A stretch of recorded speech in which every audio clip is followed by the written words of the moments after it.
lahat ng senior sa isang lugar makasama na sa programa. Ayan. Walang iba po, ang kasama natin ngayon sa studio, sa pong senior citizen advocate at talagang isang public servant, si Ma'am Mara Lorraine Tabundong. Ma'am Mara, magandang hapon po. Ayan, magandang hapon po sa programang Saganang Mamamayan. Nako, maraming salamat po sa pagbibigay sa akin sa pagpapaunlak na ako po ay maimbitahan dito at makapagsalita para sa ating mga senior citizen. Pero Ma'am Mara, di pa po na kayo senior citizen, ano? Hindi pa po. Liwanagin na po pa natin. naman, medyo mga 16 years pa naman po. Napakabata pa po pala ninyo. Pero ang inyo pong advocacy ay may kinalaman po sa mga senior citizen. Opo, yes, actually, opo. Totoo po yan, sapagkat hanggang ngayon, ako po ay patuloy na bumababa sa lahat ng barangay sa kabuuan po ng Maynila para matulungan po ang ating mga senior citizen na sila po ay magparehistro online. Ayun. Siguro ang una natin itanong dyan, bakit ba kailangang magrehistro ng mga senior citizen online? At ito ba may deadline, Ma'am Mara? Actually, talagang kailangan po ng ating mga senior citizen na sila po ay makapagparehistro online sapagkat ito po ang mga dagdag benepisyo para sa kanila.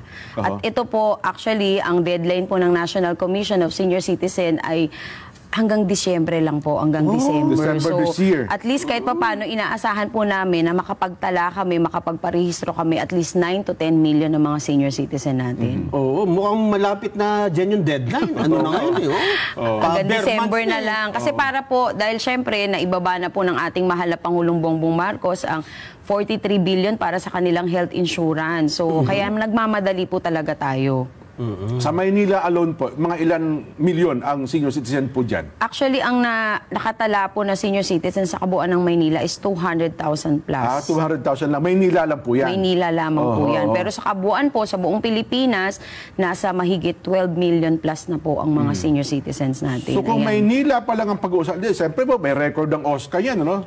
200,000. Yes, opo. Yun bang 200,000 na yun, kinakailangan magparehistro ulit, Ma'am Mara? Yes, actually, ito po ang sasabihin ko sa ating mga senior citizen na sila po kasi ay nakapag-submit na ng mga forms 2 years ago pa. Kaya lang ang naging problema po, hindi po kasi ito na itala ng OSCA na sila ay marehistro online. Kaya po ang National Commission of Senior Citizen ay kinausap po ako ni Attorney Franklin M. Quijano upang ako po ay makatulong na maparehistro po yung mga senior citizen natin. Kumbaga, yung mga forms po na kanilang sinubmit, hindi po napakailaman. Dahil nga po sa kakulangan din po ng budget.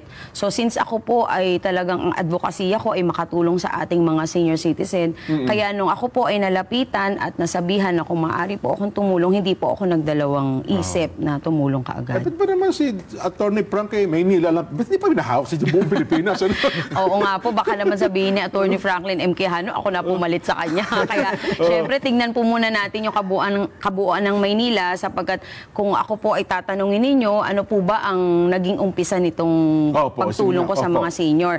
Ako po ay lumaki ng San Andres Bukid, Maynila.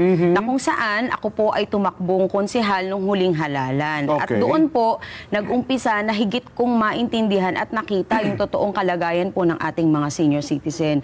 Na every time po ako ay may food feeding program, actually since last year pa po yan, na yung mga senior citizen pa ho ang unang-unang pumipila.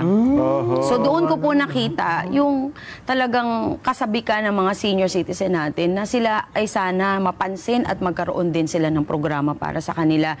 So after po no, ng food feeding program, kinakantahan ko po yung mga senior citizen natin. So kumakanta rin mo pala kayo, Ma'am Mara? Kumakanta po ako. Mamaya ka pagkatapos ng programa. Bago tayo matapos. Tama-tama yan, ma'am. Dahil ang programa namin ito, talaga may portion ng kanta eh. Ay, ganun po ba na po? Mamaya, bago tayo matapos. Wala akong makaawit.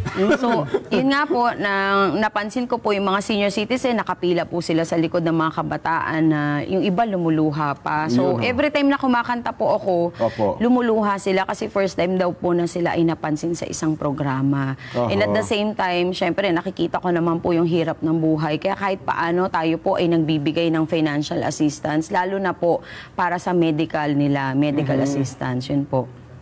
So ito ho palang effort ninyo, Ma'am Mara, iba po sa Office of Senior Citizens ng lokal, ng Maynila. Yes, opo. Ayun. Iba po yan kasi ito po ay national program. Programa po ng National Commission of Senior Citizen na magkaroon po ng database build-up para sa mga senior citizen na malaman din po natin yung kabuuan ng bilang at dami po ng mga senior citizen na kailangan po talaga natin babaan ng programa. So ano po magiging papel nyo, Ma'am Mara?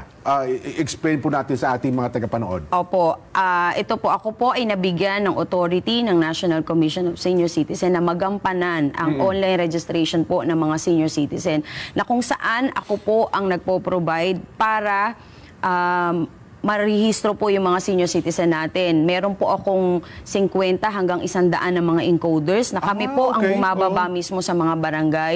Kami po mismo ang lumalapit sa mga senior citizen. Lalo na po doon sa mga bedridden na senior citizen natin na hindi na sila makakalabas ng tahanan. Kami po mismo. Yan, ha? Grabe po yung pinasok Actually, yung yan. sa totoo lamang po talagang matrabaho. Pero mas higit ko pong gugustuhin na ako po ay magtrabaho na magtrabaho hanggat nakikita ko po na may mga senior citizen na napapabayaan talaga. At syempre, sa panahon po natin, lalo na sa administrasyon po ng ating mahal na Pangulong Bongbong Marcos, kailangan po yung programa na direkta para sa tao ay mapunta po talaga sa mga senior citizen. Para ito pala, para mo sinoso na yung isang lugar, no? Susuyurin mo yung isang Hindi, barangay. Kasi nga, Jen, ang style ngayon, alam ba, sa LGU, yung sinasabi mong opisina, hihintayin lang. Doon sa opisina. Hihintayin lang nila. Asa na may magpaparehistro, pumunta na ho kayo dito. Pwede yun kung malalakas yung mga tao. Kaya lang ito, senior citizen, may bedridden. Anong ginagawa niyo pagka bedridden? Hindi naman, for example, di ba, naglagay ko ng computer sa isang lugar. Yes. Ay, pupunta doon, yung lolo ko, hindi naman makatayo. Pwede bang ako na lang i-rehistro niyo? Paano ginagawa? Actually, kapag nasa isang barangay po kami, talagang yung mismong mga anak ang lumalapit sa amin kung pwede namin puntahan. Pero kami po talaga, pinupuntahan na namin right away po yung mga senior citizen. Dahil syempre sa dami rin po ng mga encoders namin. Kaya yung iba, dinidispatch ko na po sa mga tahanan po ng mga senior citizen na kung saan ako po mismo ay personal na pumupunta at kinakausap yung mga senior. Ano yung pipicturean nyo lang, nakatibayan na ito ay isang buhay na senior citizen at ito ang nirehistro ninyo? Kasi actually ganito po ang programa, ang proseso ng online registration. Kailangan po ang senior citizen ay personal mong kaharap habang nire-rehistro mo. Sapagkat meron po mga tanong doon na personal question at yung status ng kanilang pangangatawan, yung estado sa kanilang kabuhayan, na sila lang po ang makakasagot. At syempre, kailangan makita po natin ng husto yung senior citizen kung ano ba talaga yung tunay na kalagayan. Kasi pipicturean po sila right after silang marehistro. So hindi bayan nakaharap. Yes, hindi pala ito, kasi di ba yung una mo isipin dito, may listahan na yan di ba? So yung listahan na nasa munisipyo, hindi yun lang yung i-encode sa online, hindi pwede yun. Hindi po pwede sapagkat ang ginagawa po nating database yung dapat yung sigurado na bilang ng mga senior citizen at ano po ba talaga ang katayuan ng ating mga senior na mangyayari lamang po ito kung tayo po ay personal na makikipag-usap sa ating mga senior citizen.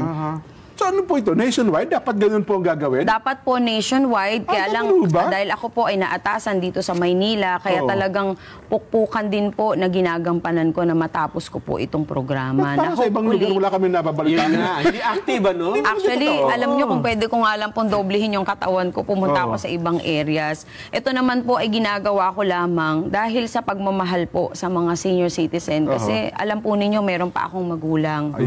At meron po akong mga kamag-anak na senior citizen. At syempre, higit sa lahat, darating din po ako sa edad na senior citizen. At least man lang po, sa oras ko, sa time ko, na ako po ay makatulong dahil darating din po yung panahon na magiging senior din po tayo.